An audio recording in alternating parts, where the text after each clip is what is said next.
ক্লিপবোর্ডে কীভাবে ছবি বসানোর জন্য ফার্স্ট টাইম ঢুকতে হবে যে কোনো একটা ক্লিপবোর্ডে, ঠিক আছে। ঢোকার পরে এখান থেকে সেটিং হতে হবে, সেটিং দেওয়ার পরে থিম কাস্টম, ঠিক আছে, এইখানে ঢোকার পরে হচ্ছে যে এইখানে অলরেডি আমি সেট করে রাখছি, তোমরা এরকম চাইলেও করতে পারো।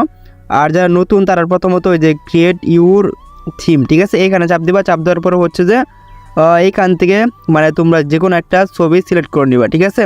তো আমার যেহেতু দেখানোর স্বার্থে আমি এই সাকিব খানের ছবিটা এখানে বসালাম, বসানোর পরে এটা চাপ দিয়ে একটু বড় করলাম, ঠিক আছে।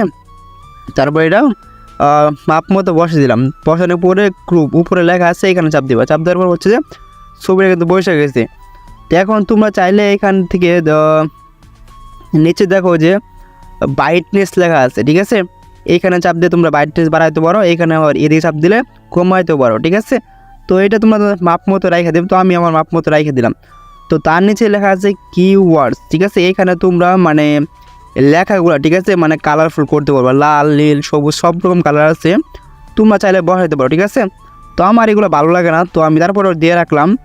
তার নিচে দেখা যাচ্ছে এখানে টেক্সট, ঠিক আছে, টেক্সটগুলো আসলেও কীরকম দেখাবে, লাল কালার নাকি সবুজ কালার নীল কালার, ঠিক আছে, এটা বলতেছে। তো আমি যেহেতু আমার পছন্দ হচ্ছে যে আমি যে কোনো তোমার দেখানোর স্বার্থে দেখাইতেছি, তো এইটা বসে দিলাম, ঠিক আছে। তারপরে হচ্ছে যে এইখানে এই যে এগুলো লেখা আছে, ঠিক আছে, 1 2 3 5 এগুলো আর কি চেঞ্জ করতে পারো, ঠিক আছে। আর তার নিচে দেখা আসছে ব্রাইটনেস, এইখানে তোমরা এদিকে চাপ দিলে মানে ব্রাইটনেস কমবে, আর এদিকে চাপ দিলে ব্রাইটনেস বাড়বে, ঠিক আছে। তো আমি আমার মাপ মতো রেখে দিলাম, তোমরা তোমাদের মাপ মতো রাখবা, ঠিক আছে।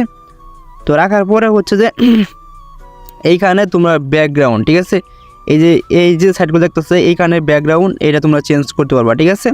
তো তার নিচে এইখানে কিন্তু অপশন আছে, মানে বেশি করতে পারো কমও করতে পারো, ঠিক আছে। এটা যাদের মিডিয়াম মতো রেখে দিবা।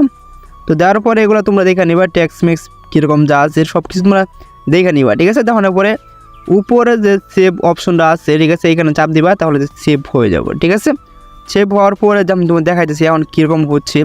তো আমি জাস্ট প্রথমে তো ঢুকে গেলাম ইউটিউবে, ঢুকার পরে এইখানে যেটা লিখে না কেন দেখতে কিন্তু অসাধারণ লাগতেছে, ঠিক আছে, মনে হচ্ছে অনেকটাই দামি ফোন, কিন্তু এটা কম দামি ফোনও হয়ে থাকে, যে কোনো ফোনও হয়ে থাকে, ঠিক আছে। তোমরা মূলত যারা এই কাজটা করতে পারো না, ঠিক আছে, রেডমি ক্লিপবোর্ড যে কোনো ক্লিপবোর্ড দিয়ে হয়ে থাকবো, ঠিক আছে। এখান থেকে প্লে স্টোরে যাওয়ার পরে হচ্ছে সার্চ বারে যাওয়া, এইখান থেকে তোমার যে কোনো একটা ক্লিপবোর্ড ডাউনলোড করে তোমরা খেলতে পারো। সবচেয়ে বেশি ভালো হয় যারা মূলত যে রেডমি ক্লিপবোর্ড যারা ব্যবহার করো, ঠিক আছে, তাদের জন্য এটা বেশি সুবিধামূলক, ঠিক আছে। তো আশা করি বুঝতে পারছি, যদি ভিডিওটা ভালো লাগে লাইক কমেন্ট ও সাবস্ক্রাইব করে দিও। ধন্যবাদ, দেখা হচ্ছে নেক্সট কোনো ভিডিও।